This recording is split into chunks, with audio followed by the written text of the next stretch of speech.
Chapter 1. The Worst Birthday Ever. Chapter text, one of my favorite chapters of this book. Still no good reason to be telling you this. HPHPHPHPHP next morning saw Lily and Harry in the kitchen, Lily at the stove and Harry at the table, with the three other boys and the baby goofing off in the living room. Lily and Harry were talking about nothing, just enjoying each other's company. The boys were still speculating what else had happened in their future and making some notes on a bit of parchment so they wouldn't forget some of the details. Then the alarm went off, signaling someone had just apparated onto their property. They all reacted in an instant, Lily and Harry coming into the other room, while Remus quickly stuffed the parchment in between the sofa cushions. James already had baby Harry in his lap, so he took hold of his other son's arm and began toting them both upstairs. At least try to act normal, he heard Lily telling them. No sooner had they reached the upstairs landing than they could hear the front door opening. While James could guess who it was by the welcoming tones from his friends, they had all previously decided not to take any chances on Peter freaking out and doing something, so they'd come up with this plan. Pushing the door to baby Harry's room open, James set his infant son down into his cradle, then used his wand to tap on a precise blank spot on the wall on the opposite side of the room. A panel opened up, and James tossed the invisibility cloak to Harry, saying, "Stay out of sight no matter what, okay? You can take the cloak off when Remus comes to get you, and he's going to say the moment he steps in the room, 'Okay, cub, who wants carrots?' Got it." Harry nodded quickly, throwing the cloak over himself. He kind of considered the use of a passcode a bit extreme, but there was no time to argue the point. James paused for a moment to make doubly sure no bit of Harry could be seen. Then he took his baby back up in his arms and made his way out of the room, cooing loudly to him. Harry only lasted 10 minutes in the room before the curiosity won out. Tiptoeing as quietly as possible, he made his way out of the baby's room and crept down the stairs, stopping halfway so he could just peek into the living room below. Why he was doing this, he couldn't even explain fully to himself. It was a feeling, though, the same one he had upon first meeting everyone in this house. Seeing his parents for the first time, he'd felt longing. He knew he had never met these people before, and he was eager to learn all he could about them now. Then after that initial feeling, it had faded to be replaced by his empty memories that were slowly being filled in. With Remus and Sirius, it had been the same, but different. He felt sad. Not like he'd never met them before and wanted to, but like he had only known them briefly in his life and wanted to spend more time with them. Again, that feeling had faded, and he could only recall it when he stressed himself late last night lying in bed and trying to understand the jumble of his life. This Peter, somehow he just knew he would have another feeling when he met him. He was hoping that his parents were wrong and that one of his dad's old friends had survived, and Harry would meet him and feel a sense of connection to him like he had with his other two friends. Then he laid eyes on the man. Hatred. He had disliked Snape from the moment he'd heard his name. He did not like the Dursleys, but when he saw the profile of Peter Pettigrew, he felt a burning desire to curse him right there on the spot. Sadly, like meeting the others, the feeling faded away as soon as he recognized what it was, and he was left staring blankly at what could possibly be another uncle to him. He was sitting on the sofa, bouncing the baby around in his arms and talking to all of his family. They all seemed happy, without a care in the world. Harry noticed at once, though, that the books containing his life were absent. Peter didn't look confused or upset about anything, which meant that they must not have told him about adult Harry yet. He trusted his parents knew what they were doing in waiting, so crept back up to his room and leaned against the wall patiently. After at least an hour, Remus came in and said the pass code, and Harry took off the cloak and handed it to him. Remus walked over and put the cloak away like James had taken it out, and Harry briefly wondered if you just had to know where that spot was or if it was specific to certain wands.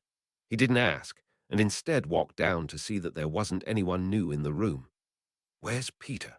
he asked eagerly, more than wanting to meet another friend of his father's. James and Sirius exchanged an odd look before Sirius said, "We asked him, kind of joking, if he had time to stick around for a week, and that we had something really important to show him. Then he brushed us off," James said, looking more upset by the minute. "Said he didn't have time right now. Ask him again next month." "Next month? Can you believe that?" I asked him what was so important, Remus said, rubbing his jaw and looking at the door with troubled eyes, and he said he was just really busy and changed the subject. I asked him when he would be back around, Lily added, and he said he didn't know. Harry was looking at all of their confused and hurt faces and seriously considered telling them the feeling he'd had. Vague as it already was in the back of his mind, though, he reconsidered at once. What if he was wrong? He may not have been yet when it came to these odd gut feelings, but he didn't want to start now and stir up more trouble between this group. No, he finally decided he would sit on this until he had a more definite reason. Do you think he was suspicious that I told him to write before he came back over? Sirius asked, worrying his lip a bit. I mean, we reacted pretty well this time, but we were expecting him. Next time, Harry might not get upstairs fast enough, or... He trailed off, fidgeting a bit, then blurted, anyone else feel like something's wrong here? They all nodded, but couldn't explain why they felt this way. Wanting dearly to change the subject, Harry asked, so, since we've already had breakfast, want to start the next book? After a bit of muttering, they did eventually agree, and all went back to their spots from yesterday. It's my turn, right? Lily asked, waving her wand. The books appeared with a small pop right where they had been before. Lily picked up the one that was dark olive green with a large silver 2 on the side of it and flipped it open, saying, I only hope it skips right to you at Ron's place, or even better, back at school. I don't think I can stand seeing you being ignored and depressed. Harry pursed his lips and said nothing as his mum started. It was breakfast time. Like most mornings, a fight had broken out. What do they argue about? Who's more awful? Sirius asked, hooting coming from his nephew Harry's room. That's odd, James said. Why would Hedwig be hooting like that? Most owls are fairly quiet, he explained, forgetting half the time that his own owl sat perched in the living room. If Harry didn't keep it under control, his owl would have to get. Try it, Remus said dangerously. She's not yours to give away, Git. She hated being cooped up, and if only they would let her out at night.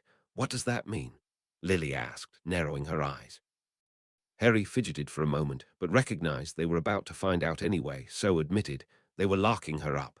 I had to keep her cage on top of a bin, and I could only feed her what I nicked from the table.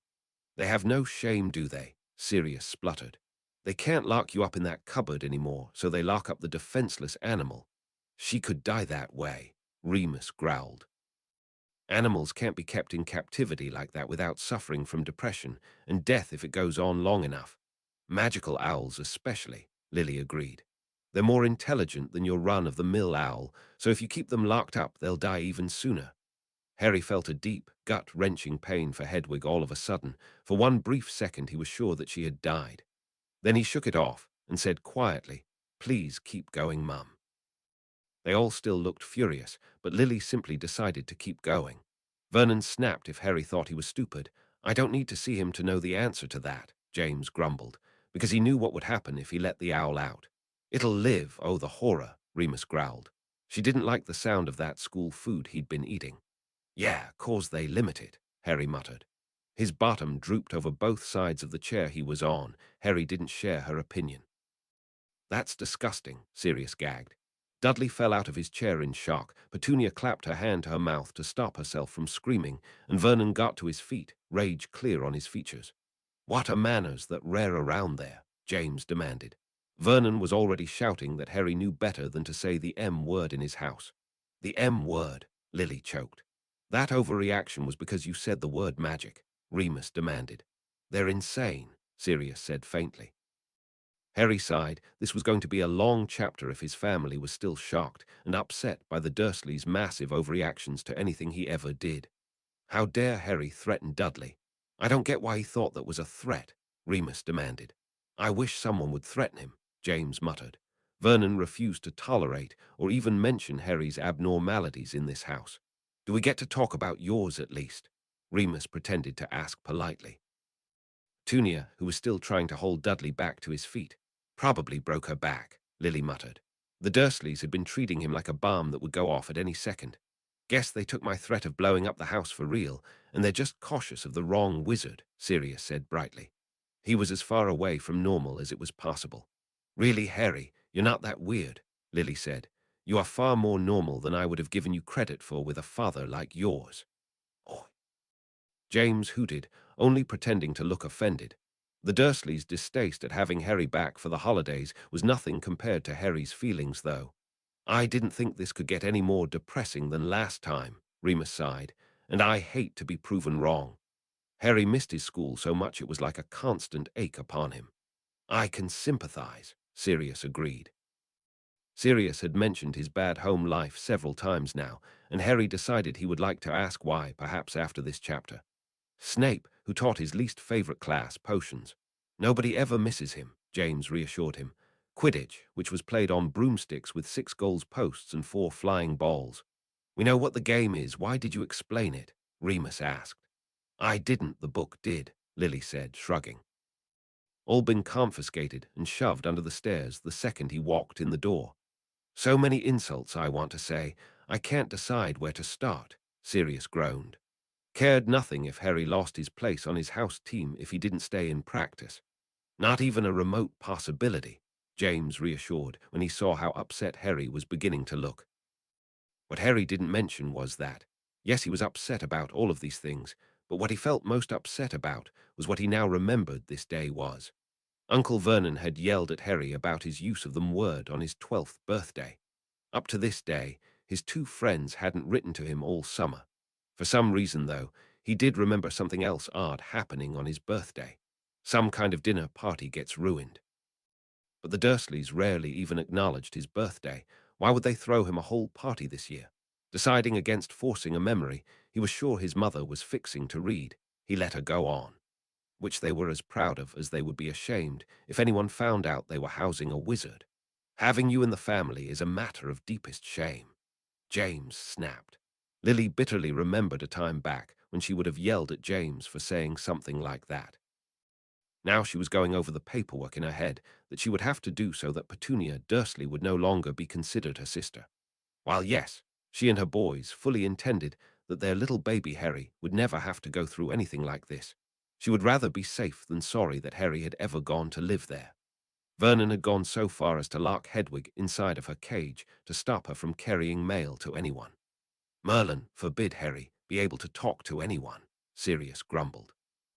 That's not even how Owl Post works, Lily rolled her eyes. Petunia knows that, because I wasn't allowed to have an owl living with my parents, but I still got mail from my friends all the time. Guess she didn't tell her husband that, James cackled. Harry looked nothing like the rest of the Dursleys. And we thank Merlin for that, Remus said. Yeah, we just curse him that you have to look like these 2, Sirius snickered. Better than looking like you, James snorted. Hey, who got all the girls at school? Sirius said, clearly bringing up a familiar jab. Only 'cause my heart was bound for one, James said dramatically. Heather Volson, Lily said without looking round at him. James looked truly wounded as he defended. You will never let her go, will you? I told you I only dated her to make you jealous. And yes, yes, Lily rolled her eyes before reading on loudly. This scar led him to be stood out even from the wizard population, though. He had gotten it at the age of a year old. Oh, bloody hell, all 3 boys groaned. Harry, why are you thinking about this right now? Harry sighed. I think about this a lot, sorry. Lily tried to keep her tone as normal as possible as she read.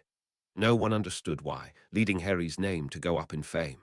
I'll admit, that's odd enough any kid would think about it a lot, Remus agreed. Now orphaned, Harry had been brought to live with his dead mother's sister, Petunia, and her family. Brought up is putting it loosely, though, James muttered darkly. The Dursleys had told him that his parents had actually been killed in a car accident.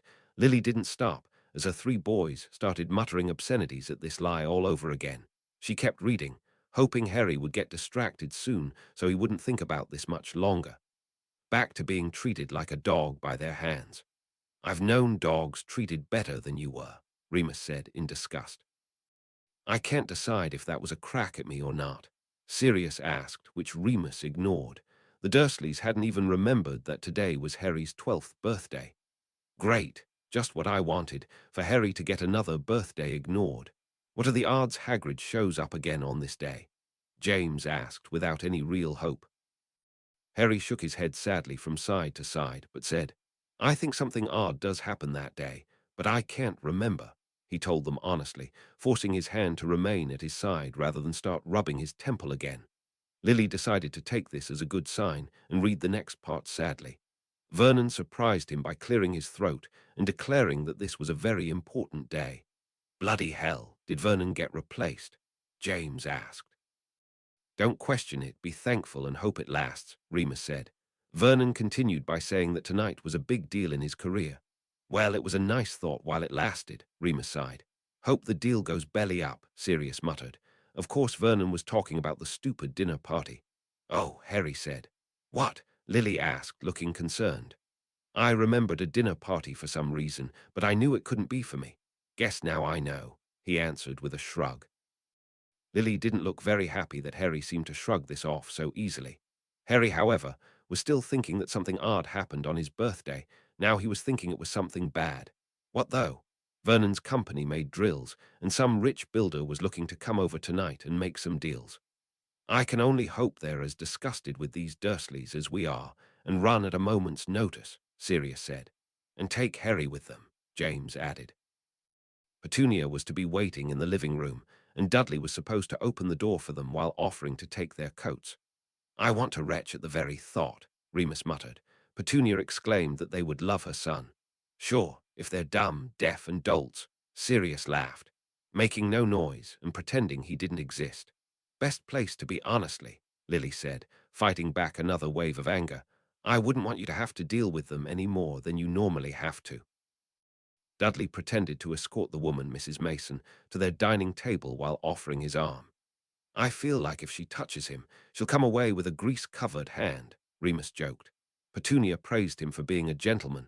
I was wrong. She's blonde, blind, and full of bollocks, Sirius cackled. While Vernon once again reminded Harry of where he'd be, which he again repeated he'd be locked away in his room. How many times is he going to make you say that? James demanded. I think one more time, Harry said honestly. Honestly, my birthdays were better than that, Sirius said in disgust. Vernon went back to talking to his family, prompting any compliments beforehand. You have to prepare for compliments, Lily demanded.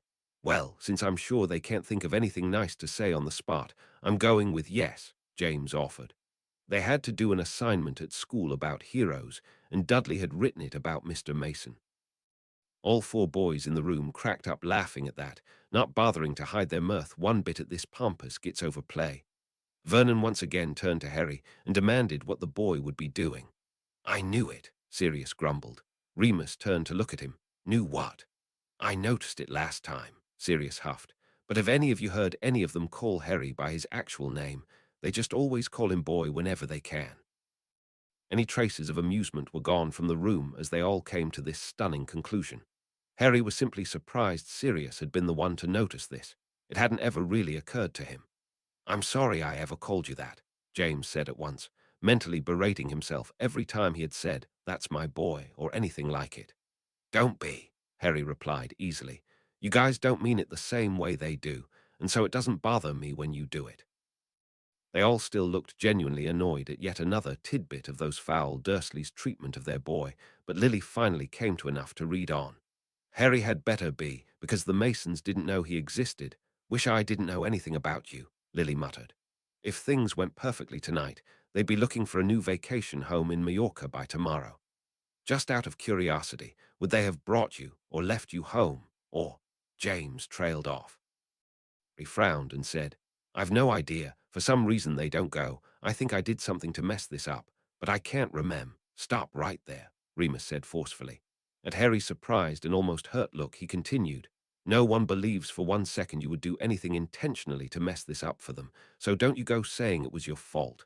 I'm sure they just blamed it on you after the fact, and that's what you're remembering. Harry hesitated, but nodded at him all the same. He wanted very much to believe him, but there was something he really couldn't remember. Someone maybe. Vernon then declared he was going out to get clothes for tonight's dinner and told Harry to stay out of his aunt's way. Really? 'Cause the way I hear it, he just stomps through the house with muddy shoes all the time, and I think that would make it far easier, James growled. He couldn't stand the way this man talked to his son. Shuffled to a stone bench, staring vacantly into a bush and beginning to sing happy birthday to himself. Okay, that almost made me cry, Sirius said, wanting to get up and hug the boy. Don't, Harry said quickly. This got a weak smile out of them at Harry's expression, but not much else at this depressing thought. So far, he hadn't received any cards or presents celebrating the fact. "I'm sure they just haven't gotten there yet," James said bracingly, as Harry looked truly upset by this turn of events. Harry wanted to mutter, "No, someone didn't let them through," but stopped himself before that could slip out. Who on earth would be stopping his mail? And for that matter, why? With no answers and the beginnings of a pounding headache already, he simply agreed, and Lily kept reading. The one thing Harry missed desperately from his school days was Ron Weasley and Hermione Granger. "Agreed, letters just don't always cover that feeling," Sirius said sadly. James and Remus looked a little guilty, but both had their reasons why they couldn't have their friend over to their houses for all of the summer. Sirius never seemed to hold this against them. He understood those reasons. Lily felt a growing sense of depression. Not for Harry, that had already been there since the first chapter of the last book, but for Sirius. She had thought through most of school that, as big-headed as James was, maybe if he wasn't egged on by his best friend so much, he wouldn't be that bad. Sometimes she hated Sirius Black more than James. Now, she both regretted and felt depressed for ever thinking so bad of him, when it was clear his home life had been almost as bad as Harry's. Sure, she had heard a few snide comments from Sirius now and again, but like Harry it seemed, the man had never bothered going into full details, at least not with her. She hadn't realized she had been staring at him so long, until James said loudly, "Earth to Lily, are you done ogling my friend? Honestly, any other husband would be jealous long before now." Lily snorted and tore her eyes away, back to the book saying, "Not in this lifetime." He hadn't received one scrap of paper from them all summer. "What?" they all yelped in shock. "Lily, you must have read that wrong," James said, craning around Harry to get a look. "No." Lily snapped, her shock turning to anger at once. Then she rounded on Harry and said, "Why not? Hermione, I can believe. She might not have an owl being from a Muggle family, but Ron must." Harry was frowning, running his hand through his hair as he said slowly, Something's wrong, someone." Then he broke off, his eyes scrunching up in pain. "Okay," Remus breathed. "All right, you can't answer. We understand." Harry nodded and leaned back into the couch, looking frustrated. "I'm sure there's a reason," Sirius said at once. "You don't get friends like that, and then they don't write." Lily nodded, feeling rather foolish for blowing up so easily. He was just on edge, fearing they were going to spend far too long with Harry at the Dursleys, and that made her almost as anxious as thinking of him back in front of a three-headed dog. Speaking of, she quickly changed the subject to help relax her son fully. "I meant to ask Harry, whatever happened to Fluffy? He doesn't need to be guarding the stone anymore." It worked, and Harry broke out into a smile saying, "I asked Hagrid that before I left last year. He said he released him into the forest." The three marauders looked like someone had just told them their best friend died. "You don't mean the Forbidden Forest, behind Hogwarts," James said, waiting for Harry to laugh at him at any moment. "Yes," he said, wondering why his father would say it like that. How many other forests could he be released into? "I am done with my life," Sirius groaned, placing his head into his hands. Lily looked pityingly at them, but couldn't think of anything else to do but read. That would draw the attention of the Ministry of Magic, who had strict rules about no magic around Muggles. "Guessing you don't know how to pick locks the Muggle way, then?" Remus asked sadly. "No," Harry said honestly, having an odd vision of a redhead doing this very thing, but it was gone before he could hold on to it, so he asked, "Why do you?" "Yep," James said happily. "Peter taught us." Lily decided she'd rather like her son to learn this skill. Most wizards didn't think of the Muggle ways when magic-proofing stuff, so this could come in handy for much more than opening the poor owl's cage. Then she realized what she was thinking, and she felt more chagrined than anything that these troublemakers had long since rubbed off on her. Harry had neglected to tell the Dursleys this fact. Lily frowned in real confusion, because Petunia should have known this. After all, she'd grown up with her sister, constantly reminding her that she wasn't to do magic, so why hadn't she obviously not told the others? Was it possible she was still in such deep denial she didn't have a sister at all that she simply forgot this fact? It was all Lily could think of. Their fear they would all wake up as dung beetles. "If they ever shove you back in there again," James began to threaten, but Harry cleared his throat loudly and said, "I can promise you I wouldn't fit in there anymore, so they can't. I was just exaggerating that." "For some reason, that didn't make any of us feel better," Sirius grumbled in disgust. The constant silence from his friends had even driven that fun away. I can't believe I'm getting this depressed, and we're not even halfway through the first chapter, Lily muttered. Even from another school student he hated dearly, Draco Malfoy. Now that's taking it a bit far, Remus snorted. Why would you ever want to see that prat? Harry just shrugged. He had been feeling really desperate at the time. Target practice, Sirius huffed, but he was so upset by all this he couldn't even put volume into that. Towards the end of the year he had come face to face with Lord Voldemort. And here I was hoping to try, and not think about that for a whole minute, James sighed. Now you're thinking it for me. Sorry, Harry said honestly. Harry still had nightmares, how he'd only narrowly escaped being murdered a second time. Lily paused for a moment to lay a hand softly on Harry's. He still looked truly upset by the matter, but she also understood that he didn't want to talk about it now. He probably still wasn't used to the idea that there were people around that he could talk to that did care. It took a moment for him to realize that the hedge he was staring into was suddenly staring back. It did what? James asked, thinking Lily had read that wrong. Think McGonagall decided to come back? Remus asked, lips twitching in a smile. Before Harry could react, he heard Dudley's voice behind him. I guess I kind of agree, Sirius said, giving the book an odd look, half cautious and feeling a bit paranoid for the caution, and half curious. It might have just been a cat roaming around. Harry made the sly comment back that he congratulated him on finally learning the days of the week. James gave a slow clap of approval, saying, I always enjoy your wit, son. Harry cracked a grin at him, finally distracted from what he was sure he had been fixing to remember. Yet trying to remember even a few hours later into that day was costing him dearly, his head pounding again at once. Further provoking him by asking if Harry even had friends. More friends than you have, Sirius snapped, riling up at once. Perhaps he doesn't even know what friend means, Remus snorted. Dudley pulled his pants back up, which were slipping down on his overweight backside. We need to have a talk about vivid mental imagery, and when it's going to make me sick, James gagged. Harry lied and said that he had been thinking of which spell he wanted to use to set it on fire. Lily cracked a grin at this, happy to see Harry really was standing up to these people, and said to him, Remind me later, and I can give you a few suggestions. All four boys cracked up laughing. Harry cut him off by yelling out nonsense words in a forceful voice. Right in one, Sirius crowed. All of the adults couldn't help feeling a sense of pleasure at Harry, happy to see him standing up to this bully. She still seemed determined to punish Harry by aiming a frying pan at his head. Lily paused, looking genuinely confused at what she read, so she reread that sentence. Twice. Then the book finally slipped from her fingers and made a thunk noise on the floor, which went unheard as it finally sunk in what she had said. Harry tried. He really did, but they weren't listening to him. They weren't even yelling this time, which was the scariest part to him. They just kind of sat there with a look of stunned disbelief on their faces. Lily snapped out of it first, then calmly got to her feet and made towards the front door.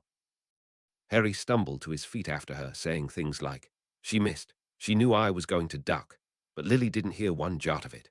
Then when she actually opened the front door and began walking to the barrier point where she could apparate and really kill Petunia Dursley, Harry bellowed at her, You promised. She froze. Wand in hand, red hair flying about in the cold October breeze, jaw twitching. She wasn't angry anymore. She was far past that simple emotion. All she could see, over and over in her mind, was her little sister playing dolls with her, growing up to aim a frying pan at her own nephew's head. She could have killed you, Lily whispered. But she didn't, Harry said, approaching her cautiously. I don't have any defense for her or any of them. But you did promise. You said you would wait until these books are over, and they're not. Mum, please, you have to believe me. If you leave this house, something bad is going to happen. I don't know what, but I know it's true. So you've just got to wait until I've got all of my memories back, please. He couldn't help it. His voice broke on the last word. Why he was so sure of this fact, he'd no idea, but he had never been more positive of anything his whole life. Why could Peter leave then? James asked. Harry and Lily turned and saw all three boys standing in the doorway. Harry sucked in a deep breath, shaking his head from side to side. I don't know. It's this feeling. I understand why you don't trust me on that, but he was cut off by his mother throwing her arms around him. She whispered in his ears, We do believe you. It's just. Her voice broke off, but this time she nearly screamed. She could have killed you. Harry winced and rubbed his ear, but he honestly had nothing to say to that. Yes, but he had ducked. Yes, but so what? Yes, but no one would have believed him if he'd ever mentioned it, so why should he or anyone care? For a very long time in his life, he'd had no answer to any of these questions. But as his mother released him, took his hand, and led him back inside, he was beginning to wonder if he had found an answer. Harry came back in to find that baby Harry was nowhere to be seen, and that the living room had been torn apart. Harry cast curious looks around at them, but none of them said a word. Lily simply waved her wand, and most of the damage was repaired at once. The only thing missing was that no fire returned to the fireplace. Probably a good thing, since Harry decided to say, "I'm warning you now. I think something bad happens tonight. I meant what I said earlier. I did something to ruin this dinner party, and I get in a lot of trouble for it. Plus, I know Aunt. Don't." Lily snarled. Her green eyes looked like they were about to light on fire as she spat. "Don't you ever refer to them as any kind of family, especially her." Harry nodded warily, wanting to take a step back from her, but quickly rephrased. "I know I'm going to pay dearly for messing with Dudley right then. Chores, I do lots of chores." He frowned, but shrugged, saying, "But I meant what I said. They never hit me, and I learned to duck a lot. Was that supposed to make us feel better?" James finally spoke up, nobody paying any attention to the way his voice cracked. Harry looked beseechingly at them, but had no response for that whatsoever. Hastily trying to change the subject, he asked, "Where did, the baby go?" He felt rather odd asking where himself went, but didn't know how else to phrase it. James eyed the ceiling for a moment before looking back down at Harry and saying, "I took him to his room when Remus blew up the sofa he and Sirius were sitting on. Set him up with a playpen, forced myself not to jump out the window, and follow through with what I knew Lily was thinking about doing. Then I came back down, saw that Sirius had set the carpet on fire. By accident, Sirius cut in. And then we put it out and realized you two were out front." Harry snorted, unable to help but be amused at what he considered an overreaction when they themselves had said the Dursleys had overreacted at breakfast. He decided against bringing that up. Lily made her way back to the couch, muttering obscenities under her breath that weren't making her feel any better. Then she picked up the book and started reading again. The others made their way back to their spots as well, all of them more afraid and anxious than they had been when Harry had been in life-threatening situations the year before, because they knew he was okay from those, as he had no permanent injuries. This was something else, and just as awful. Harry had clearly suffered at their hands, more than any mountain troll could do to him. As Lily found her place and got started, they were all dreading what was to come. Petunia put Harry to work, with the threat that he wouldn't eat until it was all done. "You and me are going to have a talk about how the Dursleys didn't starve you," James snarled. Harry just gave him a blank look, hoping his mother would get through this as fast as possible. While Harry did a multitude of chores in the hot sun, basically scrubbing the whole of the house. "What, you're saying he couldn't be bothered to clean every tile of the roof as well?" Sirius growled, almost shaking with rage by this point. Dudley had said the very thing he'd been fearing himself. Maybe he really didn't have any friends. Harry tried very hard not to be as upset now as he was then. He trusted his family when they said his friends must have a reason for not writing to him. He wanted to trust his own feelings that they really were his friends. It still hurt, though, and the bad mood circling the room like a thick storm cloud wasn't helping in keeping his spirits up much. If only they could see him now, though. Harry scowled as sweat continued to coat his body down his aching back. "I can't take much more of this," Remus vowed, leaning back in the seat and pressing his palms to his eyelids. This didn't help much, since instead of seeing Harry in front of him, all he could keep picturing were these awful images Lily kept reading, so he quickly blinked the spots out of his eyes and listened. It was nearly sunset by the time Petunia called him in. Lily couldn't help the shaking in her voice as she read that. He'd gone out there during breakfast. He might have passed out from heat stroke or any number of things. He hadn't eaten all day. Harry looked desperately around the room, wishing he knew a sticking charm to keep the doors, and possibly the windows, closed. He knew Remus, or any of them, hadn't been joking when they'd said they couldn't take much more of this, and Harry had a nasty feeling they hadn't even gotten to the worst part yet. He cast his mind around, trying to come up with a question for later to help keep them calm. 2 slices of bread, and a lump of cheese. Petunia told him to eat fast, as the Masons would be there soon.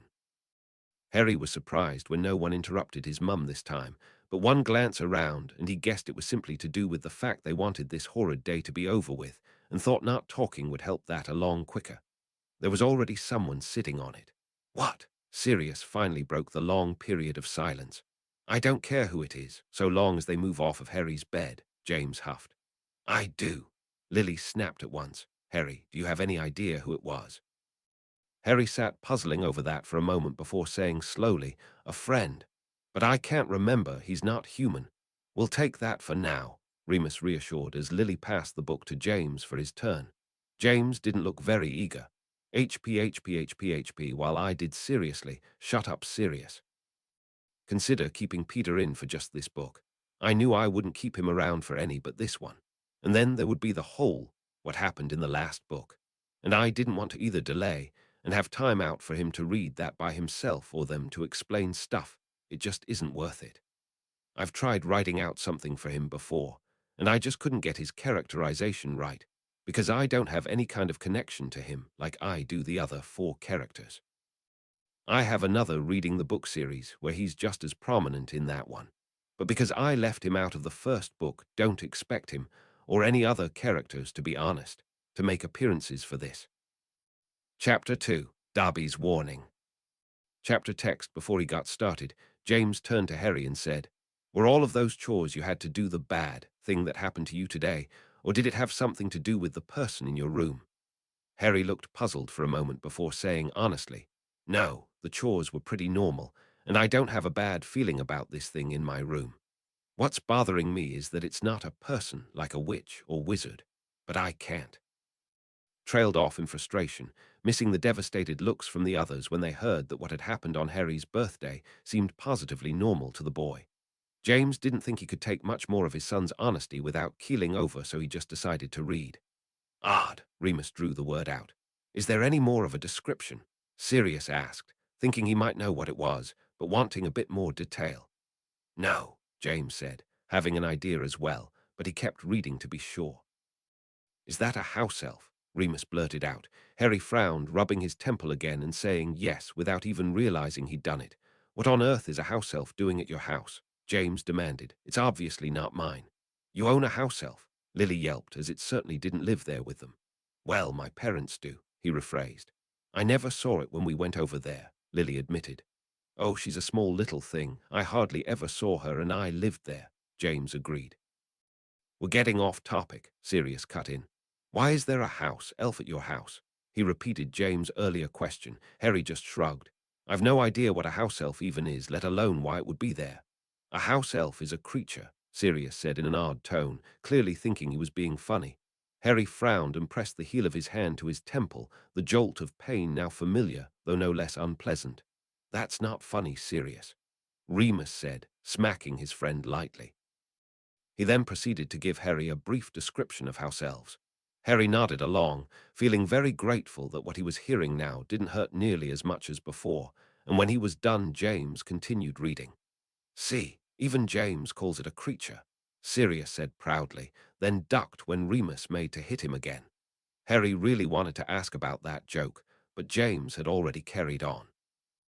Lily still couldn't help but grit her teeth in disgust at this. Despite the nice distraction she had in front of her, she couldn't get the image of Petunia swinging a frying pan at Harry out of her mind. Must be on his master's orders, James said at once. Don't suppose the Weasleys have one. Not that I know of, but who knows, Sirius said. This is getting weirder and weirder, Remus muttered. Who sends a house elf to send a difficult message, or any message? I'm still thinking it's from Ron, Sirius piped up. Maybe he realized Harry wasn't getting any mail and sent Dobby to find out why. Harry was frowning, feeling like that wasn't the case at all, but he had no real way to know the answer. Geez, what's with this one? James muttered. If that thing gets Harry into trouble, Lily began.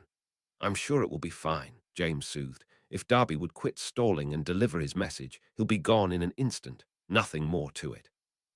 Harry was still frowning, wondering if Dobby did have something to do with the bad feeling he'd had earlier. Lily was now frowning, feeling a little bad for her outburst at the poor thing. Are all house elves treated like that? she asked, since she had never actually seen one in person. Most are, yeah, Sirius said in an offhand voice. Harry and Lily frowned at him. He seemed a little too casual about this, but James was already going on. Can we see that expression now? Remus laughed. Harry made a face at him, but it wasn't the one Remus had asked for, making him laugh harder. Oh, this will be fun, Sirius said in a chipper tone of voice. Before anyone could ask, James Reed, what on earth is he doing? Lily demanded. Punishing himself for speaking ill of his masters, Sirius shrugged. You sure seem to know a lot about that. Lily snapped in disgust. He just rolled his eyes at her and said, my parents have a house elf too, nasty, ugly thing. Pretty much what this one is going through now is how I watch them train creature. Harry gasped, but it went unnoticed when Lily almost yelled, and you don't care about it one bit. Harry was having another of those moments in his head, but only vaguely. He had the strongest feelings about someone when he met them, with the exception of Ron and Hermione when they were first mentioned in the books, so it was sort of hazily that he thought he knew Creature, perhaps as a friend. He didn't have long to think about it, since James and Remus were trying very hard to get a real argument between the other two adults back under control. When Harry phased back into the conversation, Lily was shouting, that doesn't make it right. It bloody well does. Sirius shouted back, ignoring Remus trying to calm him down. I watched that loon. Enough. James and Remus snapped at the same time, finally silencing the two. Lily did not look any kind of happy with him, while Sirius was bright red in the face, anger etched into the lines. Harry opened his mouth to ask, wondering what he had missed while turning over his little revelation in his mind. But when the quiet dragged on into uncomfortable levels, James just picked the book back up and forcefully read on. The more I think about it, Remus said cautiously, hoping not to ignite the fire still rampant in the room, the more I think we were wrong about this house elf belonging to the Weasleys. They don't seem the type that Dobby wouldn't consider decent wizards. Yeah, which makes this that much weirder, James agreed. So that's a no. Sirius said, finally stopping glaring at Lily and turning his attention back to the book, which makes this unheard of. What house? Elf would go anywhere without being told to, or at least addressing its family first. Most don't even leave the property. James huffed. Why did all of these odd things have to happen to his son? Now of all days. He was starting to agree with Lily, though, if this conversation kept dragging on, he was a little worried himself that Harry might get caught. Lily actually let out a slight growl in her throat at these words, but Sirius just huffed and said, start a petition or something if you don't like it, but please don't sit here and preach to us about centuries of tradition. Lily looked disdainfully at him, but ultimately concluded that yelling at Sirius would do no good to the population as a whole. Harry decided he had finally thought of his question to ask when things went bad later. Poor thing, James said, in real sympathy. Damn, whoever owns him is a lot crueler than I would have thought, Remus said in disbelief. That's not how it works, Sirius told him, cutting James off with a smirk. James just huffed and actually read. Don't start that now. Lily said, frowning at Harry, I feel bad for Dobby, but what they're doing to you is actually illegal. Harry nodded at her, deciding to accept this and not argue the point. Not hardly, James muttered in disgust. Well, I wouldn't call making Voldemort disappear a load of rubbish, Remus said fairly. Give yourself some credit. It's not something I feel particularly proud of. Harry sighed, oftentimes wishing he hadn't, and that his parents were still alive. A rather odd feeling now, sitting in the living room and talking to them like it was a perfectly normal day. Can't blame you for that, Sirius sighed. Poor dear, Lily sighed in pity. Harry couldn't help but agree with his younger self. His family had convinced him his friends hadn't abandoned him then, but it still smarted that he hadn't been able to talk to them for so long over that summer. That wasn't even getting started on how he felt now, completely cut off from them. Excuse you, Sirius said in disgust. You've got to be joking, Remus spluttered. He has to go back, Lily yelped. Well, don't yell at me, I didn't actually say it, James defended, just as upset as the others. Why would Dobby say that? Lily turned to Harry. Harry was really trying to think on the matter, but as always he drew a blank and simply shrugged. Well, James said, turning back to the book, with any luck Dobby will actually explain. I could say the same thing about last year, Harry said, and I survived that just fine. That didn't make me feel better, James said, frowning at him. What did Voldemort possess another teacher again? Sirius snorted. Don't even joke about something like that. Remus yelped, going pale as a sheet. Sorry, he said, looking a bit ashamed at the way they were all staring at him. Well, Harry's fixing to ask him why, so let's see then, James said. Can't believe none of you interrupted me to ask that, James snorted. Harry seems the type to ask without our prompting, Sirius said brightly. Harry chuckled a bit. For the love of Merlin, say no, Lily whimpered. Thank you, Lily said, sounding more surprised than actually grateful. Ah, anyone got an idea? Remus asked. That wasn't even a hint, really, Sirius said in confusion. He just said who it wasn't. Not that anyone's aware of, James said, shuddering at the very thought of two Voldemorts. I would really like him to stop doing that now, Lily groaned, hating all this loud noise Dobby was apparently making. Lily, you said, Sirius began. Not because it's wrong, which it is, she snapped, but because Harry is supposed to be upstairs, being quiet. This is the opposite. Oh. All three men went pale when they realized what Lily meant. Is this the bad thing you mentioned? James asked, looking a bit sick. Does Dobby get you into trouble? Harry wanted very dearly to say no, but the word just wouldn't come out. So James instead read Harry's face correctly and then groaned like someone had just kicked him in the gut. What kind of trouble? Lily demanded, starting to shake a bit. Harry was fidgeting all over, still not wanting to answer them since he couldn't really remember himself. He just knew it had been bad, a new low at the Dursleys' place. Mentally debating the pros and cons of this, he finally said as much out loud, then added, Since I warned you now, are you going to start yelling when it happens? Probably, Remus said honestly, hating to see Harry looking so upset, but thanks for the warning anyway. Harry sighed, not looking forward to this one bit. Back. Up now, Sirius hissed in disgust, his hands tightening into fists. James forced himself to keep going in shaky tones. Lily couldn't help but snort, drawing all of their attention.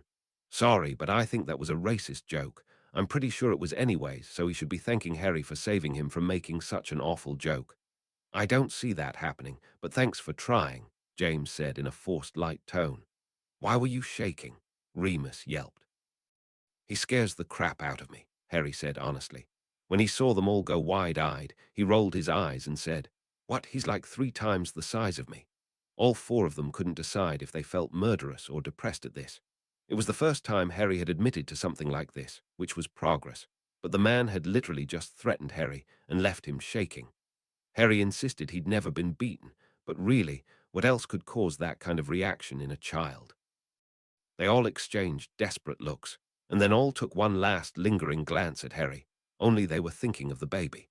So young and innocent, they would do anything in the world to stop this from happening. James wanted to say something reassuring, like Harry shouldn't be scared of him anymore, but it felt empty even in his mind. Either he wouldn't be there to stop it, or, hopefully, he would fix it before it ever happened to baby Harry. Regardless, he hadn't been there for his older son, which was confusing enough to give him a headache if he thought too hard about it at the time, bringing him down to an all-time low. Sucking in a deep breath, he forced himself to go on. He didn't, Sirius snarled, mentally adding Dobby to his list of people he was planning to kill later. Why would he do such a thing? Lily demanded. Pity gone. Remus huffed. Yeah, I don't like this house, elf much at all, James agreed. Harry was frowning at them, knowing his 12-year-old self would very much like to agree with them, but there was something in both his gut and mind holding him back. Both a memory he couldn't touch and a feeling that he owed Dobby for something. This transgression should be looked over. He sighed, but decided he would have to say something.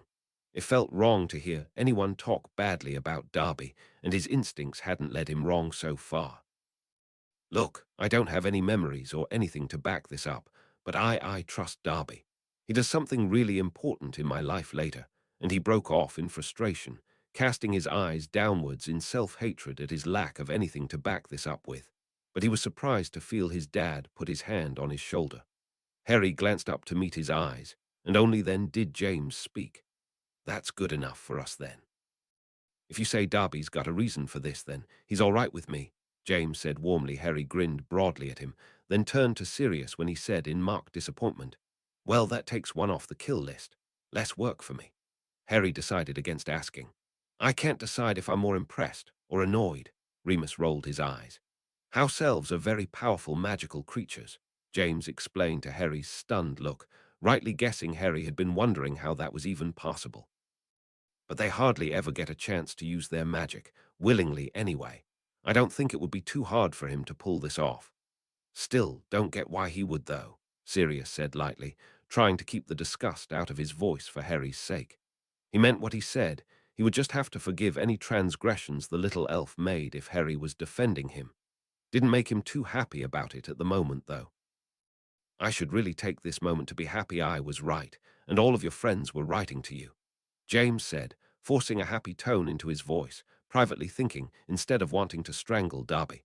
I really want to give that elf credit for thinking this through, Remus said, ignoring the annoyance he was really feeling at the issue.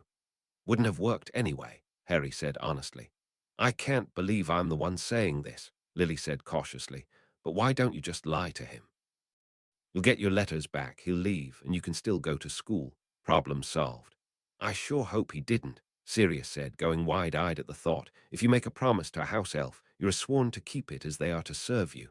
That magical rule doesn't even apply whether it's your house elf or not. If Harry promises not to go back to school, he really couldn't go back to school. Then I'm glad I didn't think of lying, Harry said, feeling sick at the thought. He's going to give up. Remus said hopefully. James didn't even bother to look up from the book. No. All four gasped in real fear now. Last time Harry had gotten into real trouble, they'd locked him in a cupboard for a month. What would the Dursleys do now that they would blame Harry for possibly ruining a big business deal for Vernon? If that elf gets you into trouble, Sirius couldn't help but begin to threaten. Then he caught sight of Harry's face and forced himself to cut off.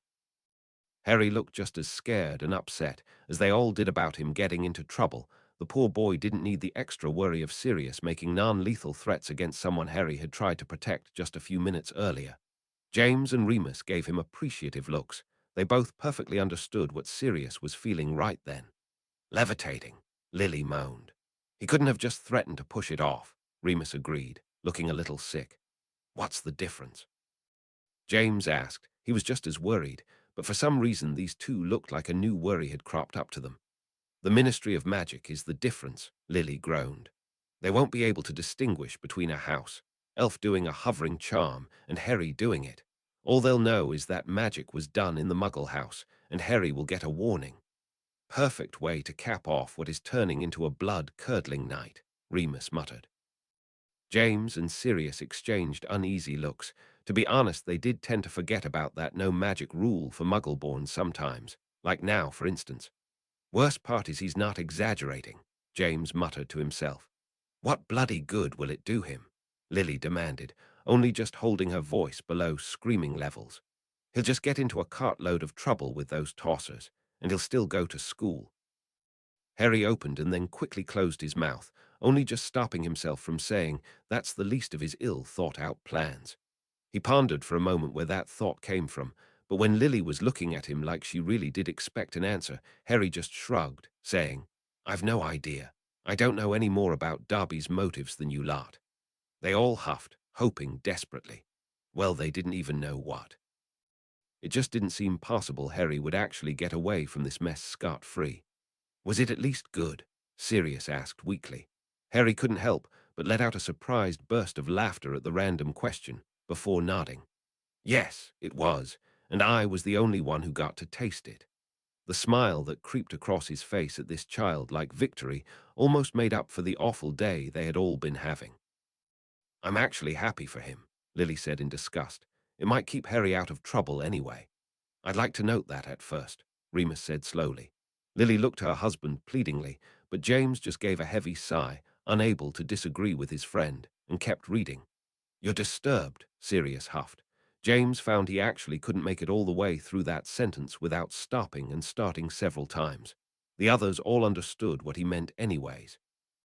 Not a bruise, Harry said quickly, looking quite fearful of the looks on all of their beyond angry faces. It was just a threat. He seems to use that threat quite a lot, Lily said slowly and distinctly, trying to make sure her voice didn't shake. Why would you seem so afraid of that threat if he never carried through with it? Just, I always believed he would, Harry said numbly. He was fidgeting like mad by this point. No, Vernon never left a bruise on him. The school would have noticed something like that, and there really would have been questions. But that didn't mean he never hurt him. He had never told anyone about this, though. He wasn't even 100% sure if Dudley and no, he mentally corrected, and Petunia knew. Vernon had only done it a few times in his much younger years when his magic had been blatantly obvious. Yet he had sat here and lied, right to his family's face that Vernon hadn't done that. Not in so many words, but it was still lying by omission. Why was he still hiding this, though? The man couldn't do anything to him now. Not only was he too old to even fear him anymore, but he had 4 people he had no doubt would never let any of the Dursleys come anywhere near him. He dug deep, trying to understand his own hesitance.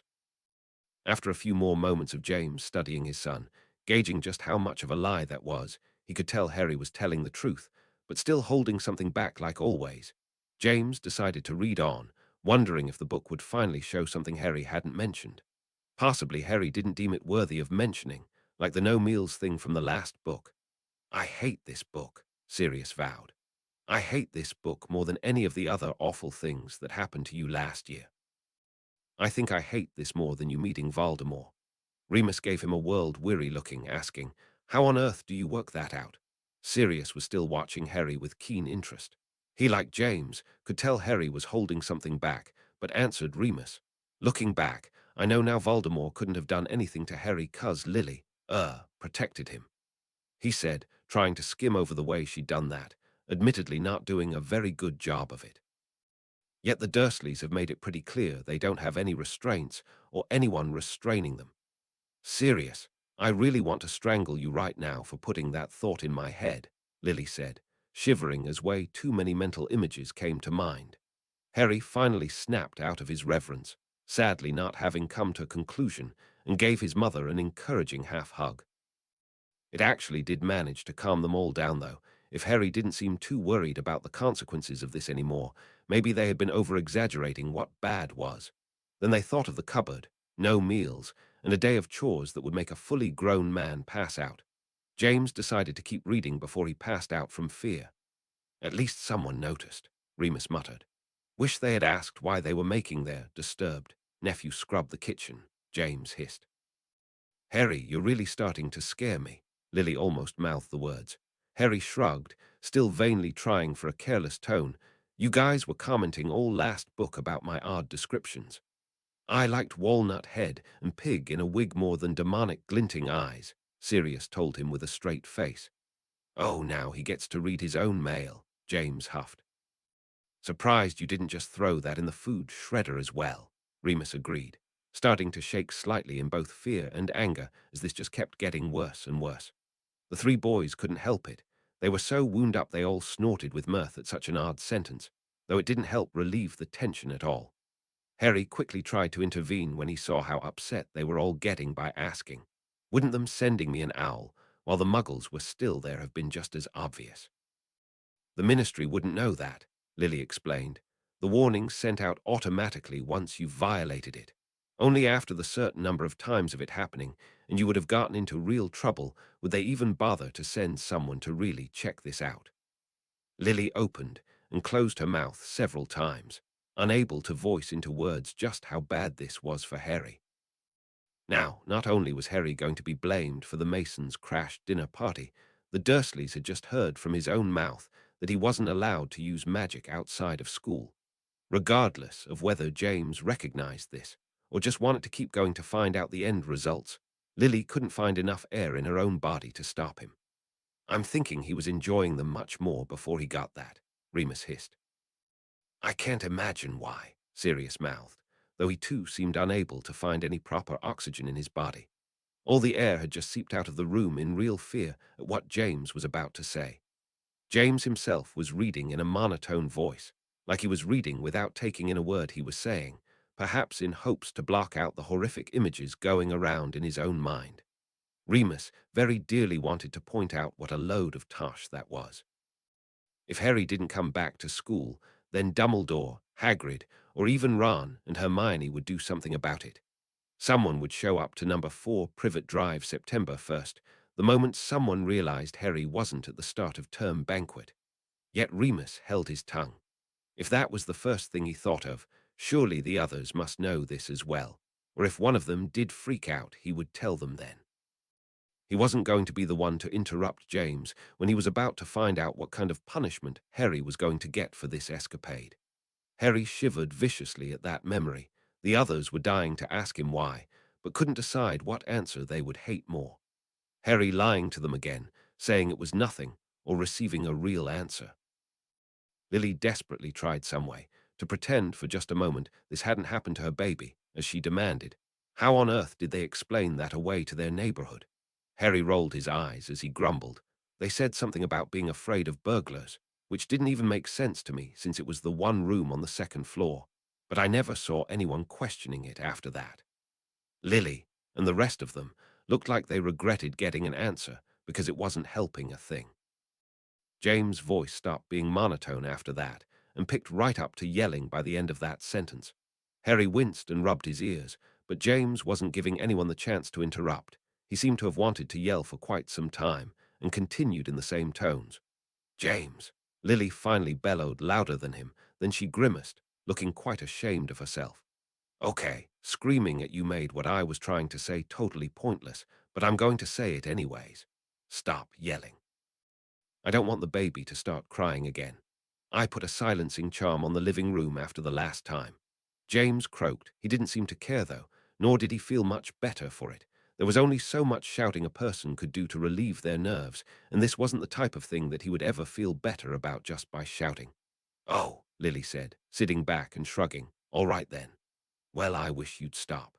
Harry groaned, rubbing his ear and giving his father the stink eye.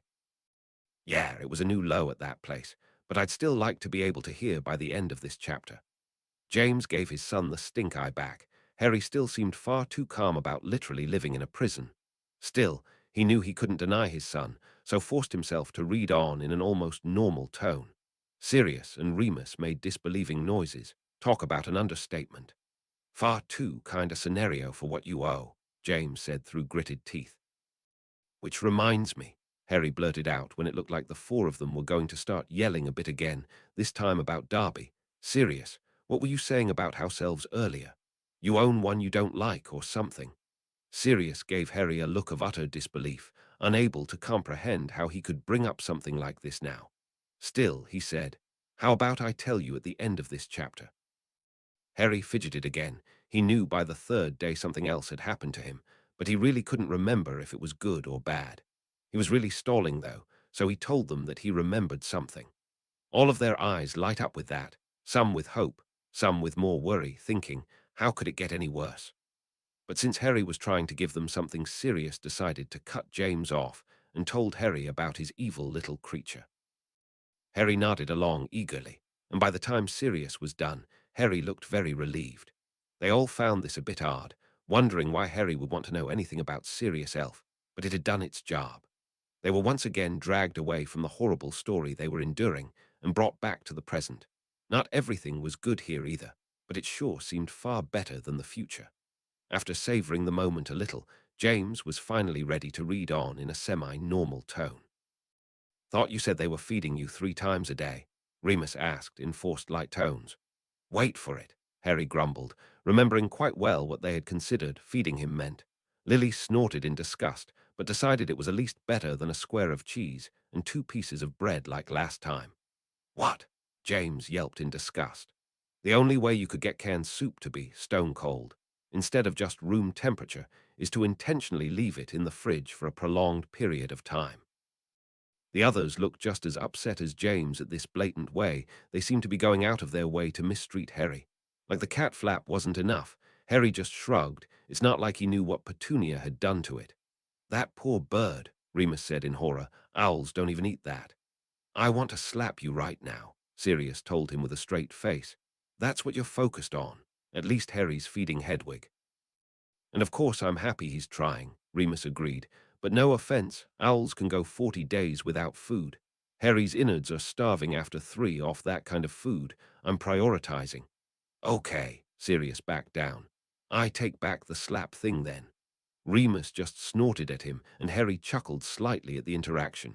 Can't say I blame her, though, Lily said sadly. If this gets any more depressing, I'm going to insist I need to stop just so I won't start screaming again, James told Harry seriously. Harry was pondering something over, then said, I think something good happens. I know after 3 days something changes, and I feel like it's good." James hesitated for a moment, but then nodded, now reading on almost eagerly. "And the depressing tone is back at once," Sirius grumbled in disgust. James agreed wholeheartedly, but ignored him for now. "I was wondering about that too," Harry said. Remus was quick to tell him exactly what he had been thinking earlier, which calmed Harry down at once. Remus couldn't help but smile to himself, very glad Harry trusted and believed him so willingly. It wasn't a feeling he was used to after knowing someone for only a few short days. "Yes, and hell yes," James vowed. "Look on the bright side," Lily said, forcing a chipper tone into her voice. "When someone arrives and sees Harry's living conditions, chances are something much worse than Dudley getting a pigtail will occur." "Hear, hear," the others said, almost cheerful again. With any luck, this book would skip to the end of those horrible 4 weeks, like by the next sentence hopefully, and they could hear all about that spectacle. "And when you wake up, our dreams will come true," Remus said in a goofy voice, causing Harry to finally laugh for real this time. "I'm beginning to hate your dreams. Every dream we've heard about has been nothing but awful," James said, color beginning to return to his face. Harry really had nothing positive to say about that. "No way," the four without the book gasped. James finished, looking almost faint from happiness this time. "It's about bloody time," Sirius hooted with joy as he took the book. Chapter 3, The Burrow. Chapter text. Sirius couldn't wait for someone in Harry's time to find out about his situation, so he eagerly read on. Remus blinked again and said, "When you say outside, I assume you don't mean down on street level, otherwise you wouldn't have just seen him through the window so." He trailed off, giving Harry a puzzled look. Harry sat there, trying to think about it. "They were right outside the window. I was looking him in the face. I think they were floating," he said slowly. "Floating?" Sirius asked.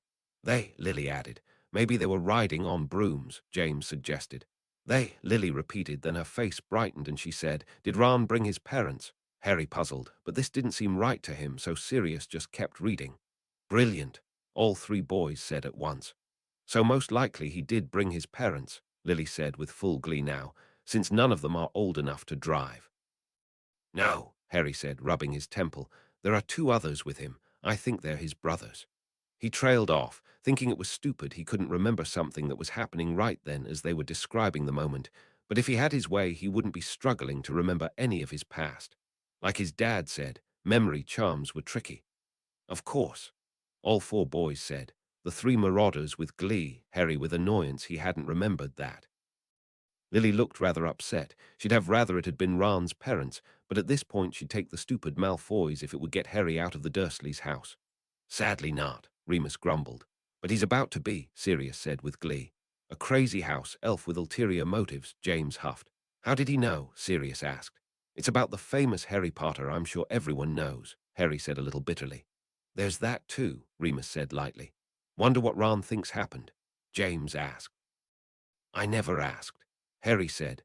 "I just told him the truth once I got out of there." Then he smiled to himself, pleased he was so sure that he actually did get out of there. "Nah," Sirius laughed. "His parents probably own that. If they actually do leave him there, I'm going to be either heartbroken or furious," Lily muttered. "Please," Remus rolled his eyes. "Ron's the best kind of friend there is. He wouldn't leave Harry like that." "But they can't magic him out either," Sirius argued, a bit worried now himself. He hadn't thought that through. James snorted. "Come off it. Didn't Remus and Peter teach you anything serious? Magic isn't the only way to get something done." An evil grin spread across all three of their faces, and Sirius read on eagerly. "Crude, but effective," Lily agreed. "Not surprised those oafs are heavy sleepers, pleased though," James snickered. While he had full confidence in the Weasley brothers getting his son out of there, he didn't really want the complication of Vernon or anyone else waking up. "What about Hedwig?" Lily said instantly. "I'm sure Harry won't forget her," James reassured at once. "Now they can't leave that behind," Sirius agreed. "I have this odd feeling I don't," Harry said, grinning slightly for some feeling he couldn't quite place. "They seem to have experience at this," Lily laughed. "These twins just keep getting better and better," Remus laughed. "Forever agree with you," Sirius snickered. "Must have taken them 15 seconds easy," James said with glee. "Well, they're certainly handy to have around," Lily agreed fondly. She couldn't help but be in a good mood along with them now that her son was getting out. Well, that's not good, Lily said at once, wanting to worry her lip all over again at what they might do if they woke up. They probably wave goodbye and good riddance, James snorted. They didn't seem to enjoy Harry being there any more than he did. Harry suddenly leaving in the middle of the night would be like a dream come true for them. Lily certainly hoped this was the case. I've just thought of something, Remus said, turning that sentence over for a moment before asking, if these are identical twins, how can you always tell them apart? Yeah, Sirius agreed, catching on. You always say which is which. Do they have some kind of tell? No, Harry laughed. I just guess and then go from there. I did it once or twice out loud and they've never corrected anyone. I think they like to keep people guessing like that. Makes sense to me, James said brightly, wanting to laugh all the more at the idea of a running prank. You forgot Hedwig, Lily exclaimed. Sorry, Harry said, wincing in real shame. I was just really eager to get out of there, and when I was collecting stuff from my room, I said I was going to grab her last. Then he trailed off, looking truly sorry. I have no doubts you will grab her before you take off, James said bracingly. Sirius was eyeing the book with worry, though. It seemed someone was fixing to start screaming, and that was never a good thing. Lily couldn't help but grimace in petrified disgust, in no mood to sit around and gripe about his brutish actions, just then of pounding on Harry's door like that in the middle of the night for any reason, hardly daring to think on what he would have done under these circumstances otherwise. She was too invested on hearing Harry get out of there to bring it up. He what? All four of them yelped in shock. Why? Lily demanded. He actually tried to stop you, James shouted as the three men balked. Harry shrugged, offering, I really don't know why he tried to stop me. Guess he didn't want me going off to school to learn more magic, then coming back again. Anyone, needs to make it so you never go back again, James said in disgust. Harry sighed. He had an awful feeling that this didn't happen for a long time. Very much doubt she cares, Lily spat. I might laugh if you were actually kidding, Remus said faintly. I still wouldn't, Sirius huffed. Well, look at this way, Lily said hopefully. Now those boys will go home, tell their parents what they saw, and with any luck Harry really won't have to go back there ever again. At this, all four boys felt a sense of unease when they took full stock of the situation. The boys had come for Harry in the middle of the night. Why wouldn't Ron's parents have come? Was it possible they had snuck out and done this? James dearly hoped he was wrong in thinking this, because the end results weren't going to make him happy.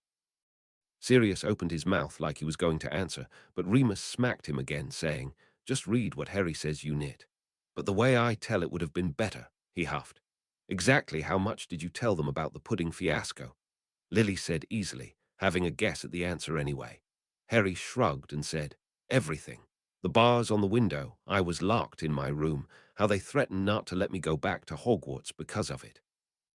You left out one part, James said when it seemed Harry was done. Harry only pretended to not know what he meant, hoping they would let it go. They didn't. He means the pitiful amounts of food you were getting. Didn't they think the cat flap was strange? Remus finally said when it seemed Harry wasn't going to. No. Harry said, shifting his weight around. He didn't see the need to tell them that. It's not like they could do anything about it. They were all seething. When was Harry going to learn that holding back information like that was only hurting him more? But they acknowledged there wasn't much they could do for him now. I considered the possibility, Remus agreed, but I don't see it. The elf was there to give you the warning and nothing else. I'd still like to know how he got out of his family's house, Sirius said. That was the oddest part to me.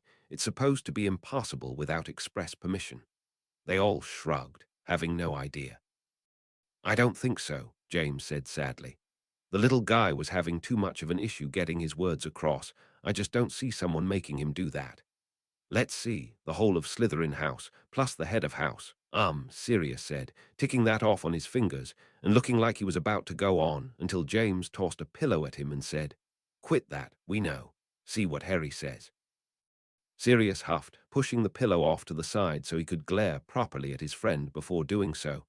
Well, if you want to get specific, Remus chuckled. Nope, Sirius said, popping the P for emphasis. James snorted. I have a feeling he still is 11 years from now. His kind don't change, Sirius agreed. He wasn't the one driving, was he? Lily asked. What, afraid he's going to hit oncoming traffic like a bird? Remus asked teasingly. Lily huffed, and Harry decided to decline mentioning which twin was driving, just to give his mother some peace of mind. Agree with that, James said. Now that's a bit extreme, Lily snorted. I think they both deserve a good telling off. A bit more, I think, but to each their own, Sirius said lightly. He seems the type to, Sirius said. All of the old families still have at least one. Then why don't the Weasleys have one? Lily asked. They were as old as any other pureblood family. Like Fred said, James offered, the wealth counts for something. Why though, if house elves don't get paid? Harry asked. That's a lot to do with politics and the like. We can go into it later, Remus explained. Sorry, Harry, Lily said to her son, but I don't see it. If Malfoy didn't want you coming back to Hogwarts, he wouldn't have sent a house elf to scare you. Harry frowned, but then he turned over everything his family had told him about house elves, and he couldn't help but agree with them now. Stupid is a bit extreme, Remus disagreed, not wanting anyone to call his little cub that, least of all Harry himself. You were given a possibility by your friend, and you considered it. Not knowing then what you do now, I can't even blame you for thinking that. Harry smiled over at him, not being able to remember a time when someone had defended him like that, from himself of all people. Sirius was smiling indulgently at watching the pair, and didn't even bother to make his standard joke. I give him credit for trying, Lily said fondly. Ron clearly cared about Harry, something her son desperately needed. Lily frowned, now knowing which twin was driving, and remembering him craning around before, but knew it would do no good to mention it now. Well, that's not good, Sirius snickered. Kind of guessed that, Remus agreed, small bursts of laughter escaping him. I don't know why you think that's funny, Lily snapped at them. Come on, Lily. James really did laugh outright at the look on his wife's face. You can't really be mad at them for going to get Harry out of there. No, Lily agreed without changing expression. But I assume you all know what happens when you go and do something you're not supposed to and then get caught. You make up a reason why you went. Like, oh, I don't know. Harry really did need help. That shut off the laughter. All three boys had been thinking something like this earlier, but now that Lily had said it like that, they couldn't help but agree with her verbally. The three Weasleys would be lucky if they weren't grounded, and no matter what they told their parents, they wouldn't be believed because it would just be an excuse from them. Sighing in defeat, Sirius decided to keep going, hoping it wasn't going to be as bad as all that. I wouldn't call that the most boring, Remus said lightly. Agreed, that would have to be the improper use of magic office. Who sits around all day waiting to sign a piece of paper that says, hey, you used magic and you're not supposed to. Do it again, and you'll be in even more trouble. Have a great holiday. Sirius said, clearly still a little bitter about that letter. The office does much more than that, Lily began, but James cut her off asking, why would the misuse of Muggle artifacts know about Harry's improper use of magic? Lily huffed, giving Sirius the stank eye for his comment, but began answering his question. You know, the different departments have to consult with each other. I can see, since this was a Muggle-involved incident, why they would consult that office. Sirius, you know, the improper use of magic office does far more than that. Sirius started reading very loudly over her, causing her to roll her eyes at him. Sounds like a blast, James laughed. Lily couldn't help but purse her lips, though her eyes were shining with mirth all the same. She couldn't blame someone for following their interests, which is why she couldn't hold a grudge against Hagrid with that dragon. Still, being in the Department of Magical Law, she did hope he was at least going about it more legally than Hagrid did. Nice little town, James said. I know a couple of families that live out that way. We'll come up with an excuse to visit them as well then, Lily laughed. I'm glad you're learning, Remus said with pride. It sounds wonderful, Lily corrected. A house didn't have to be a mansion to be good. That's the best kind of comparison you could make, Sirius agreed. The Weasleys' house sounds like a fun, lived-in place, while that stinkhole has never heard of the word fun. Harry laughed and agreed that had been exactly what he was thinking. Really? James sighed in disappointment. That's what they've come up with. Who dropped him off? How did he get there? How on earth are you telling me your mum didn't notice a stranger coming into the house? You're telling me they don't have wards up. You put a lot of thought into this, Lily said in surprise. Sirius scoffed and said, you've got to come up with an answer to every question for any scenario if you're going to pull a stunt off properly. I would like to put in, though, Remus said, that they may not have wards up. They drove that car in and out, and their mum didn't seem to notice that. Wait for it, Harry said, wondering why he had the distinct feeling of watching yelling occur. Curious, serious read. I stand corrected, Remus acknowledged, smiling slightly. Mothers tend to get that way if they're in a bad enough mood, James whispered into Harry's ear, thinking not only of his own mother, but the few times he'd seen Lily upset these past few days. I'm going to like her, Lily said at once, smiling a bit. How's that? Sirius rolled his eyes. She hasn't even gotten to talking yet. Lily had a knowing look in her eyes. If her son's reactions were anything to go by, she was going to like this mother. And was it a jaunty, winning voice? Remus asked, having his own sense of déjà vu back to when they'd gotten caught at school. No, Harry laughed, finding it much funnier to think on this now than it had been at the time. Told you I liked her, Lily said promptly. Well, she certainly got them in line, James agreed, unable to help smiling along as well.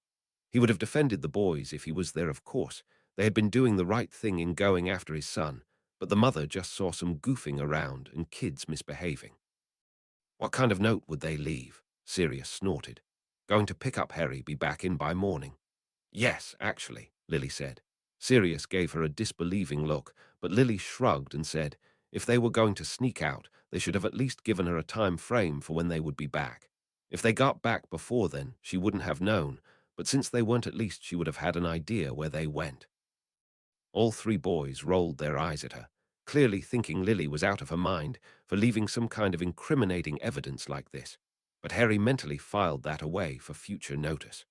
Lily pursed her lips, feeling rather upset at this. She had noticed in the last book how Percy's younger three brothers didn't seem to think much of him. She hoped there wasn't anything too bad between the lot of them. Clearly, their mother wasn't helping the rift at all. Now that I'll give her, Sirius agreed sadly. If they had been caught, someone would have gotten into real trouble. They're too young to know how to enchant the car like that, so one of their parents really could have gotten in trouble. Thank you, Lily said, smiling over at him. But, Sirius continued quickly, I'd still back them up in their actions. They did go and bail Harry out, which is worth any fine in my book. I'm not disagreeing with that, Lily rolled her eyes. I'm just saying they could have done it a little better, so everyone would have been happy. Hindsight is 50-50, James said with a shrug. Lily was fixing to correct him on how to properly say that before Remus interrupted. I'm just hoping Mrs. Weasley isn't so mad at their stunt she sends Harry back, Remus said darkly. All of them looked at Remus like he'd just tried to bite them all. Why would you say that? Lily practically screeched. You've got to turn that head of yours off, Sirius growled. She doesn't, Harry said at once, when it looked like they were going to get really upset about this. I stay there the rest of the summer, I'm sure of it. Remus looked relieved. He'd felt bad about saying that thought out loud. Sometimes he really did wish he could turn his head off and stop thinking so logically, but it was in his nature as much as his furry little problem, once a month. Sirius still huffed and gave his friend an annoyed look before continuing. Oh, please don't tell me she yells at him, Lily moaned. It wasn't his fault. She doesn't, Harry said, smiling to himself as more and more good feelings came back to him about this summer. He loved the Burrow. It felt almost as much like home to him as Hogwarts did. He loved the Weasleys. For as much as he loved the people in this room with him, Mr. and Mrs. Weasley and all of their children had felt to him like the family he'd never had. This red-headed family had taken him in and treated him better than anyone else. Well, before now, he supposed. Then he felt a tightening in his gut as a new thought occurred to him. He was very sure of this feeling, his surrogate family, but he also knew that he wouldn't want to give up this family he had with him here and now. What was he going to do when, if? His thoughts had trailed away. He had been thinking for so long Sirius had decided to just keep reading, and Harry forced himself to tune in, not wanting to think any more where his mind had been trying to lead him. Now that's a proper greeting, Sirius agreed, smacking his lips with hunger. You poor dear, Lily said. I was nervous. I'd never been to someone else's house before, Harry admitted. All four adults felt another awful pang of loss, wondering if that was ever going to get any better, and knowing it probably wasn't. Books I need to start getting to keep up with four boys' stomachs, Lily agreed. She acts like this is the first time they've done something bad like this, James laughed. Yet if we've got those twins pegged right, I doubt this can be the very worst thing they've done. I've no idea, Harry said honestly. I've never asked them. Okay, I'm agreeing with Lily, I like Marley, James smiled. Sirius felt a hitch of sadness in his voice, but it was Lily that spoke up and said, "You're all probably going to hate me for saying this, but I almost wish Ron and his brothers hadn't come."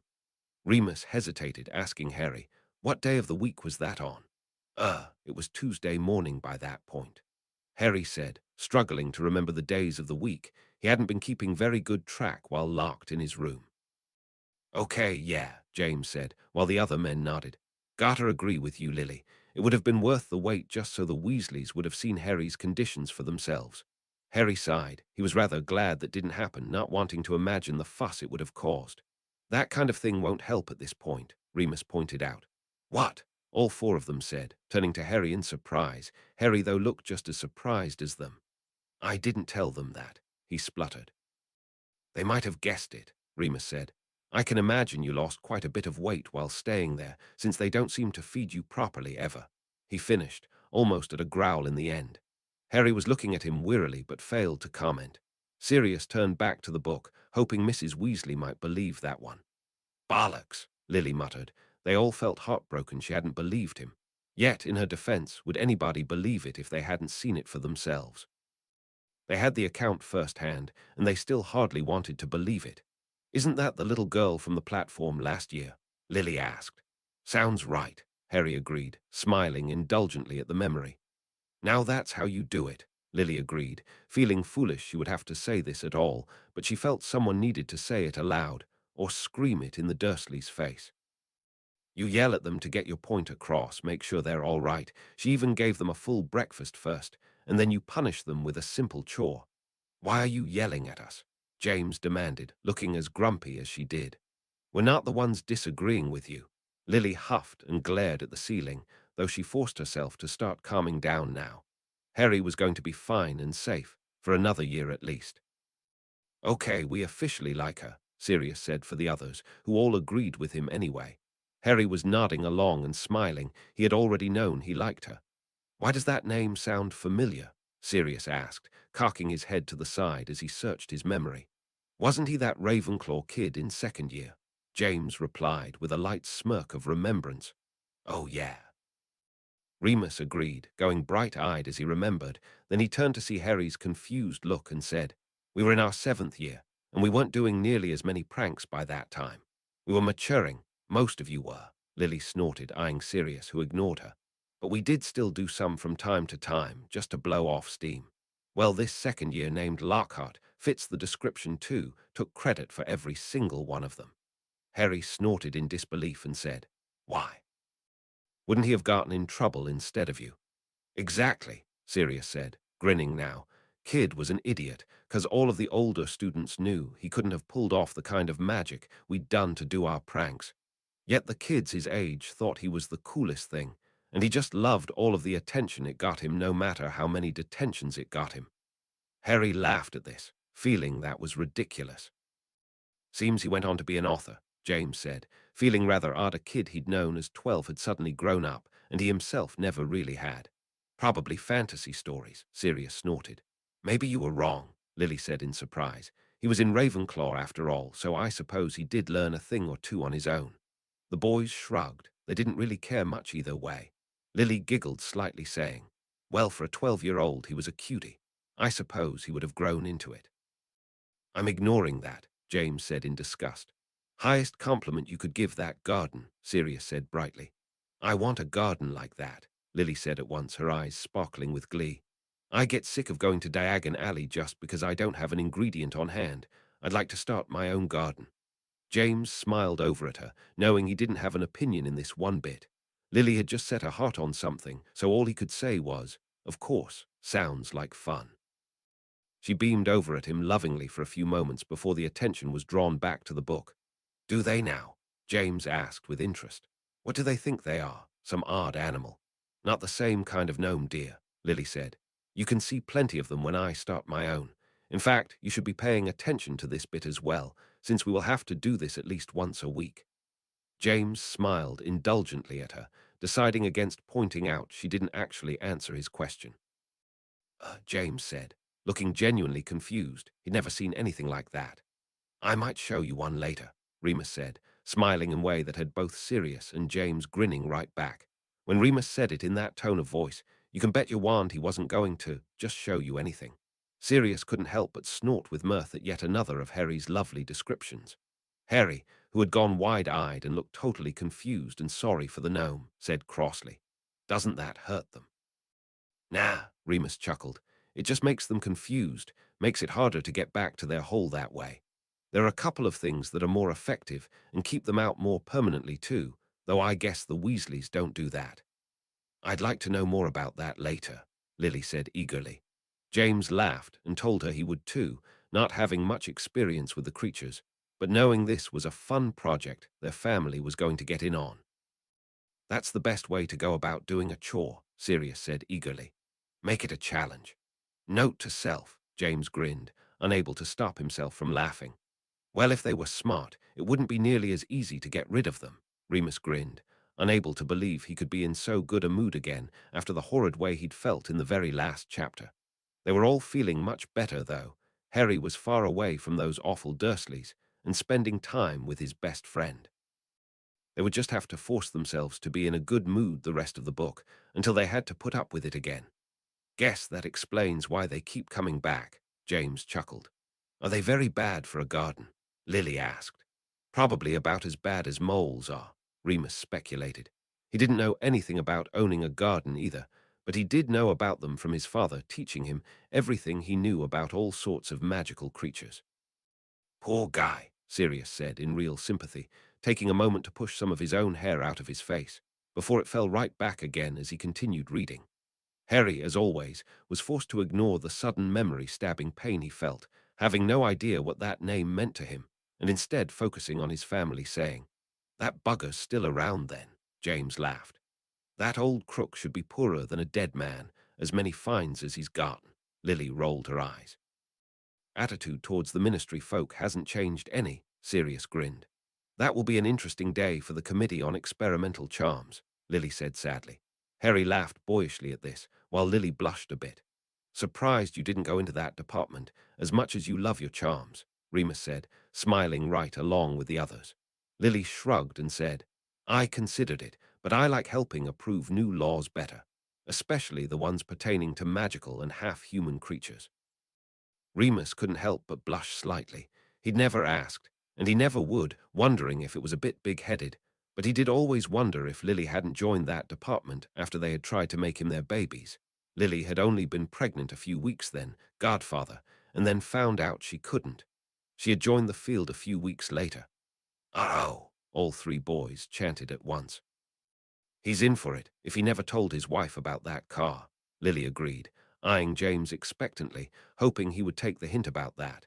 He studiously refused to look at his wife, but she had no idea if it was because he got the hint or was trying to ignore it.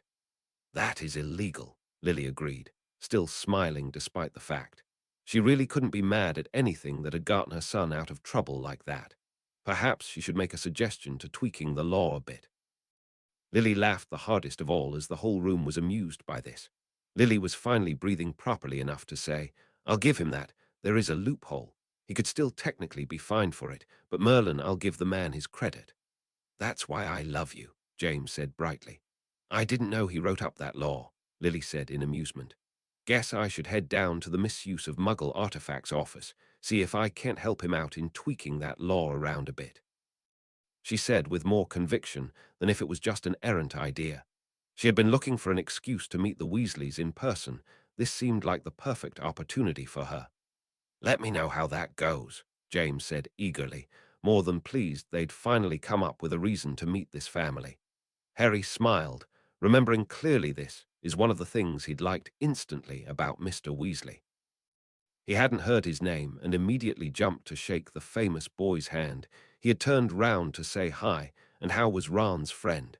It was one of the most pleasurable experiences he had in meeting adult wizards. "And I officially like the father," James said, grinning from ear to ear. "That's the proper response, all right." Lily just rolled her eyes at him, ignoring the worry that wanted to come up when she realized the car had never been tested before then, but since there clearly hadn't been a problem, she pushed it to the side. "It just gets better," Sirius agreed with James. "Then you should enjoy it while it lasts," Remus laughed. "Why does he have his room marked?" James laughed. "Does he get lost?" My parents did that on mine too, Sirius said with a shrug. He'd never asked why. Oh, Sirius said, he supports the Chudley Cannons then. You know that by their team color, Lily asked in disbelief. You mean you don't? Remus asked with the same amount of disbelief in his voice, though with a hint sarcasm. Wow, they went up a spot, James said, impressed. I loved those, James said. I've got 2 of them left from my old stack. Always planned on showing them to. He broke off with a wince as he realized what he was saying, that he wouldn't be there to give them to his son, then spoke quickly, to you, Harry. Remind me and I'll show you. Harry smiled sadly. They all knew what that wince had been, but he agreed eagerly. Can't believe he doesn't keep that thing on him at all times, Sirius muttered, unable to not find that odd considering the life he'd grown up with. The poor kid's so self-conscious, Remus said sadly. You're not any better, James said sharply, always poking at a hole in your robes when you meet new people. Remus blushed slightly. He didn't mean to do it, but yeah, he would admit to being a bit self-conscious as well, though with the help of his friends, he really was getting better. At least he would meet new people now. All 5 of them let out derisive snorts. Poor Ron thought Harry actually had it better than him. The 4 adults were privately hoping Harry would correct him, saying he had once had to live in a cupboard, but by now they thought they knew better, so indeed when Sirius kept reading, they weren't surprised when Harry didn't interrupt. That's the end of the chapter, Sirius said. Want your turn, Harry? Harry nodded, taking the book eagerly.